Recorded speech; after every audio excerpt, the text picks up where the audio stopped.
अस्सलाम वालेकुम। Part 15 feature लेखन जो कि व्यवहारिक हिंदी से लिया गया है। आज हम इसका भाग 2 पढ़ने जा रहे हैं। पिछले भाग 1 में हमने देखा कि किस प्रकार इस कहानी की लेखिका बीना शर्मा ने इसको कहानी के माध्यम से बताया। इसकी कहानी की जो पात्र है स्नेहा, जिसने किस प्रकार से अपनी फीचर यात्रा, जो लेखन फीचर यात्रा उसने अपनी प्रारंभ की थी। तो आइए देखते हैं आगे का भाग। आइए आगे की कहानी प्रारंभ करते हैं। स्नेहा ने सभी पर दृष्टिपात घुमाई, एक क्षण के लिए रुकी, फिर बोलने लगी। फीचर के अनेक प्रकार हैं, अनेक टाइप्स है। उनमें मुख्य रूप से निम्नलिखित जो है वो कौन कौन से? व्यक्तिपरक फीचर, विवरणात्मक फीचर, साक्षात्कार फीचर, सूचनात्मक फीचर, विश्लेषणात्मक फीचर और विज्ञापन फीचर। जैसे कि मैंने आपको पहले ही स्लाइड्स में बताया था। मैडम, हम जानना चाहते हैं कि फीचर लेखन करते समय कौन सी सावधानियां बरतना चाहिए। जो उनके विद्यार्थियों ने उनसे सवाल किए, प्रश्न पूछे कि मैडम हम जानना चाहते हैं कि फीचर लेखन करते समय कौन सी सावधानियां बरतनी चाहिए। उसी विद्यार्थी ने जिज्ञासावश प्रश्न किया। उसने जिसने कहा था कि हमें बताइए कि उसके कितने रूप होते हैं, उसी ने फिर से बड़े ही उत्साहपूर्वक उसने पूछा उनसे कि क्या सावधानियां बरतनी चाहिए। तो बड़ा ही सटीक और तर्कसंगता प्रश्न पूछा था उसने।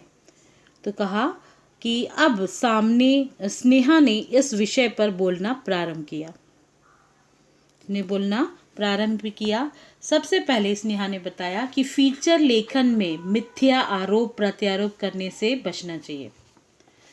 आरोप लगाना या डायरेक्ट किसी भी बात पर आरोप और प्रत्यारोप करने से हमें क्या करना चाहिए? बचना चाहिए। वो साफ सुथरा सा, किसी को ठेस पहुंचाने वाला ना हो।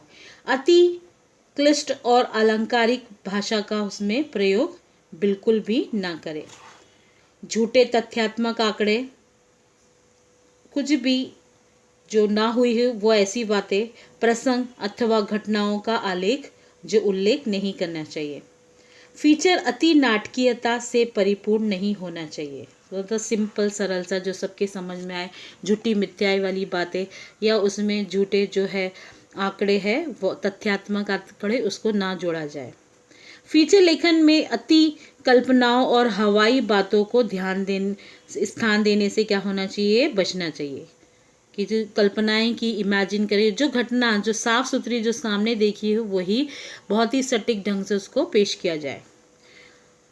इन सभी सावधानियों को ध्यान में रखेंगे तो जो है आपका फीचर लेखन अधिकाधिक विश्वसनीय और प्रभावी बन सकता है। आप में से किसी विद्यार्थी को फीचर के विषय में कुछ और पूछना है?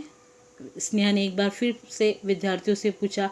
स्नेहा ने पूरी कक्षा पर नजर डाली, तभी एक विद्यार्थिनी ने अपना हाथ ऊपर उठाया। स्नेहा ने उससे प्रश्न पूछने के लिए कहा। कहने लगी, मैडम क्या आप फीचर लेखन की प्रक्रिया पर प्रकाश डालेंगी कि किस प्रकार की उसकी प्रक्रिया है, क्या आप उसके पर प्रकाश डालेंगी? स्नेहा ने जवाब में कहा, हाँ हाँ क्यों नहीं। फीचर लेखन की प्रक्रिया मुख्य 3 अंग है। उसके कितने अंग है? मुख्य उसके 3 अंग है। पहला है विषय का चयन, कि जो विषय चुना जाए वो किस प्रकार का हो। फीचर लेखन में विषय का चयन करते समय इस बात का ध्यान रखना चाहिए कि विषय रोचक हो, ज्ञानवर्धक हो, जिससे कि सभी को ज्ञान की प्राप्ति हो, और उत्प्रेरित करने वाला हो, ताकि लोगों में रुचि बढ़ सके। अतः फीचर का विषय समयानुकूल, समसामयिक होना चाहिए, विषय जिज्ञासा उत्पन्न करने वाला हो। तो किस प्रकार उन्होंने बताया कि विषय का चयन किस प्रकार से हो। दूसरा है सामग्री का संकलन, कि किस प्रकार की जो सामग्री को जोड़ा जाए। फीचर लेखन में विषय संबंधी सामग्री का संकलन करना महत्वपूर्ण अंग है। उचित जानकारी और अनुभव के अभाव में लिखा गया फीचर नीरस सिद्ध हो सकता है। जिसके बारे में यदि नहीं मालूम हो और लिखा जाए तो वो कैसा हो सकता है? वो पाठकों में रस पैदा ही नहीं कर सकता। विषय में संबंधित उपलब्ध पुस्तकों, पत्र पत्रिकाओं से सामग्री जुटाने के अलावा बहुत सी सामग्री लोगों से मिलकर स्थानों पर क्या करती है, जाकर जुटानी पड़ती है। तो इस बात का, सामग्री का संकलन का भी विशेष ध्यान होना चाहिए। तीसरा है, उन्होंने बताया कि किस प्रकार से जो है फीचर लेखन की योजना, फीचर लिखने से पहले फीचर का एक योजनाबद्ध ढांचा बनाना चाहिए। पहला प्लान करना है किस प्रकार से बनाया जाए। अपने इस मंतव्य के साथ स्नेहा विद्यार्थियों की जिज्ञासा चाह रही थी कि किस प्रकार से वो उत्सुक होकर, जिज्ञासु होकर उससे सवाल पूछते और अपने मन में वह प्रश्न जोड़े जा रहे थे। तभी एक विद्यार्थी का ऊपर उठा हुआ हाथ स्नेहा को दिखाई दिया। स्नेहा ने उसे प्रश्न पूछने के लिए कहा, फीचर लेखन के कितने सोपान अथवा चरण होते हैं जिनके आधार पर फीचर लिखा जा सकता? विद्यार्थी ने प्रश्न किया। विद्यार्थी का प्रश्न था कि फीचर लेखन के कितने सोपान अथवा कितने कारण होते, क्या कारणों से बनता है जिसके आधार पर फीचर लिखा जाता है। एक विद्यार्थी ने उठकर प्रश्न किया। इस पर स्नेहा ने कहा, अरे वाह, कितनी रुचि रखते हैं आप। उसे फीचर लेखन समझ में आएगा, उसके बारे में उसने जाना, तभी तो उसने उससे प्रश्न पूछा। उसने कहा, कितनी रुचि रखते हैं आप लोग फीचर में। चलिए, मुझे लगता है आपका ये प्रश्न भी विषय की दृष्टि से बहुत महत्वपूर्ण स्थान रखता है। स्नेहा ने फीचर लेखन के चरणों पर बोलना शुरू किया।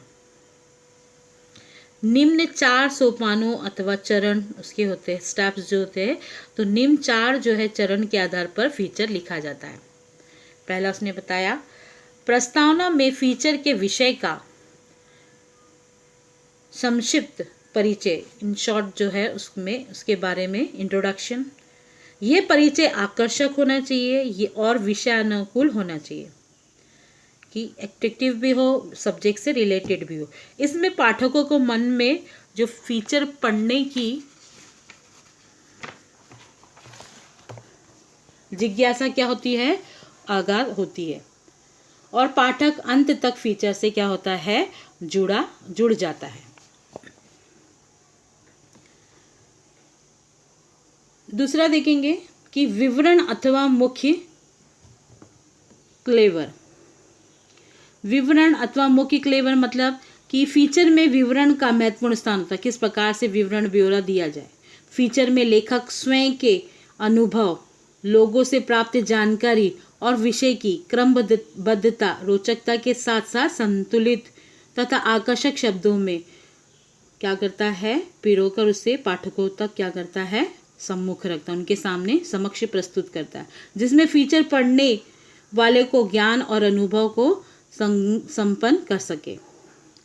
साथ ही में उन्होंने बताया दूसरा उपसंहार। उपसंहार मतलब ये अनुच्छेद संपूर्ण फीचर का सार अथवा निचोड़ होता है कि क्या शीर्षक निकला, क्या सार है इसका। इसमें फीचर लेखक फीचर का निष्कर्ष भी प्रस्तुत करता है, निचोड़ भी, अथवा कुछ अनुत्तरित प्रश्न पाठकों को ऊपर भी छोड़ सकता है। उपसंहार ऐसा होना चाहिए जिससे विषय से संबंधित पाठक को ज्ञान भी मिल जाए और उसकी जिज्ञासा भी बनी रहे। अब नेक्स्ट उन्होंने बताया शीर्षक। क्या शीर्षक, इसको टाइटल क्या मिलना चाहिए। विषय का औचित्यपूर्ण शीर्षक फीचर की आत्मा है, किस प्रकार का उसका शीर्षक हो। शीर्षक संक्षिप्त, रोचक और जिज्ञासा वर्धक होना चाहिए। नवीनता हो उसमें, आकर्षकता हो कि शीर्षक देखते ही लोगों को रुचि जागे कि वह उसको आगे पढ़े। आकर्षकता और ज्ञान वृद्धि उत्तम शीर्षक के गुण है। अपने फीचर पर मेरा व्याख्यान ध्यानपूर्वक सुना, मुझे लगता है आपकी शंकाओं का समापन हो गया है।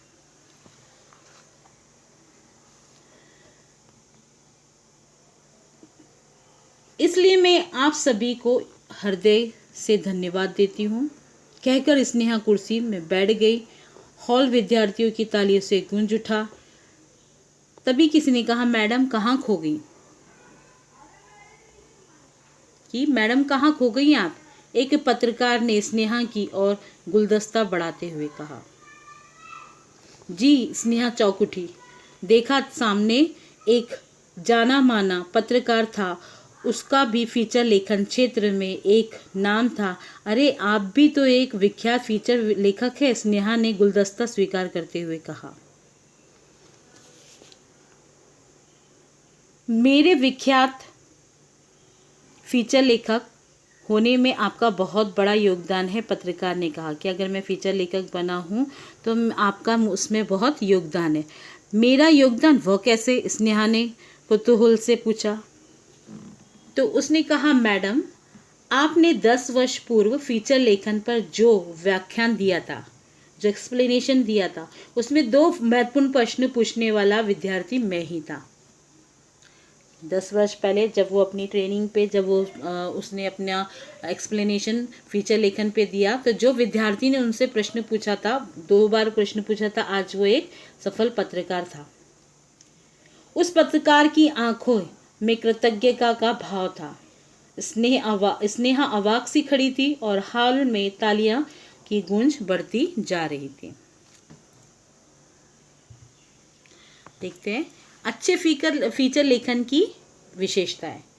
सबसे पहले तो मनोरंजकता, ज्ञानवर्धकता बातें उसमें हो, मानवीय रुचि पर आधारित हो, कल्पनाशीलता होना चाहिए, भावात्मकता, तर्क संगतता, गतिशीलता, रोचकता, चित्रात्मकता, भावशैली।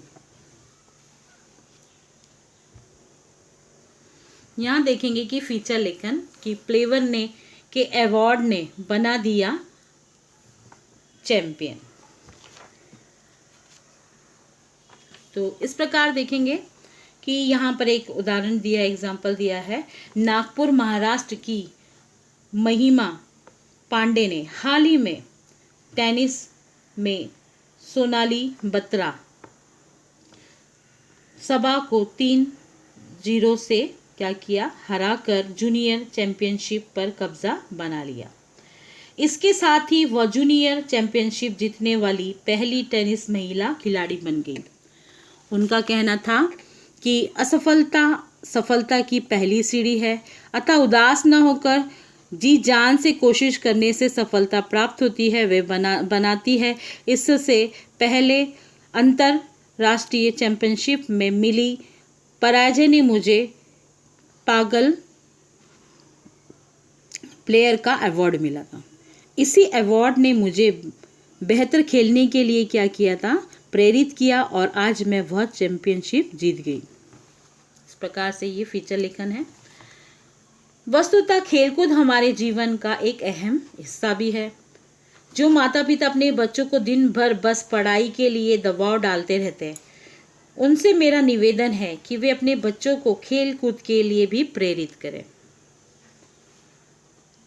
स्वस्थ शरीर में स्वस्थ मन का निवास होता है। इस सूक्ति के अनुसार बच्चे दिन भर खेल कूद कर घर आएंगे तो शरीर भी स्वस्थ रहेगा। आखिर बच्चे बाल्यावस्था में खेल कूद नहीं करेंगे तो कब करेंगे। बचपन में मम्मी पापा जब भी हम खेलते देखते तो एक ही बात बोलते थे, पढ़ोगे लिखोगे बनोगे नवाब, खेलोगे कूदोगे बनोगे खराब। लेकिन बड़े होने के बाद हम उन्हें प्रसिद्ध क्रिकेट खिलाड़ी, हॉकी खिलाड़ी, फुटबॉल खिलाड़ी, लॉन टेनिस खिलाड़ियों की तस्वीरें दिखाकर वही कहते थे कि देखो ये खिलाड़ी खेल कर आज इस मुकाम पर पहुंचे।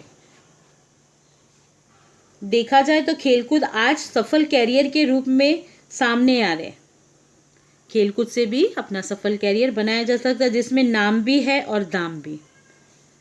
कबड्डी भले ही टांग खींचने वाला खेल है, पर आज इस खेल ने भी एशियन खेलों में अपनी जगह बना ली है। खेल चाहे जो ही हो, व्यक्ति को स्मृति प्रदान करता है। उन्होंने बताया कि मेरी भांजी रिया का कद छोटा था, डॉक्टरों ने भी उसे बैडमिंटन और बास्केटबॉल खेलने की क्या दी थी, सलाह दी थी। बॉक्सिंग, एथलेटिक्स, रग्बी तो ही है इंडोर गेम्स में शतरंज और टेबल टेनिस भी ऐसे खेल है जिनसे कि क्या होगा, जिनमें कि नाम और दाम दोनों कमाए जा सकते हैं। आज महिला इस घर के सारे काम तो करती है, जो महिलाएं इस घर के सारे काम तो करती है, साथ ही साथ समाज, राजनीति, चिकित्सा, कृषि, यहाँ तक कि राज की रक्षा क्षेत्र में भी अपनी पहचान निर्माण कर रही है। हमारे सामने कई ऐसे उदाहरण हैं जिनमें पुरुषों में ही नहीं बल्कि असफलताओं के बावजूद भी बिना हिम्मत हारे, बिना निराश हुए खेलों की दुनिया में अपना स्थान बना लिया है। महिलाओं ने घर में ही नहीं बल्कि खेलों में भी अपना स्थान बना लिया है। ओलंपिक के बॉक्सिंग चैंपियन जीतने वाली रिया बताती है कि स्टेट चैंपियनशिप में हारने पर मुझे लूजर बॉक्सर का खिताब मिला था। मैंने ठान लिया कि अब तो चैंपियन बनकर ही रहना है, और मैं बनी खेलकूद अनजाने में ही जीवन के कई नियमों से हमें परिचित करवा देते हैं। समय की पाबंदी तथा महत्व, समय सूचकता, मैत्री भावना, टीम वर्क आदि, ये सारे जो है अनुशासन है, ये हमें समय की पाबंदी तथा महत्व, समय सूचकता, मैत्री भावना, टीम क्या करते हैं, ये टीम वर्क, ये आदि हमें सफल बना देते हैं। सारा दिन किताबों के में सर खपाए या मोबाइल में गेम्स खेलते बच्चों ने से भी मैं कहना चाहूँगी कि खेलकूद को अपना जीवन का हिस्सा बनाओ। खेलकूद से ही हमारा जो माइंड भी कैसा होता है, डेवलप होता है। एक्सरसाइज बॉडी को क्या मिलती है, एक्सरसाइज मिलती है, हमारा बॉडी जो रहता है वो डम नहीं होता है, क्योंकि जो ऊर्जा और चुस्ती फुर्ती खेलों से मिलती है वो अच्छे से अच्छे जिम में जाने से भी नहीं मिलती।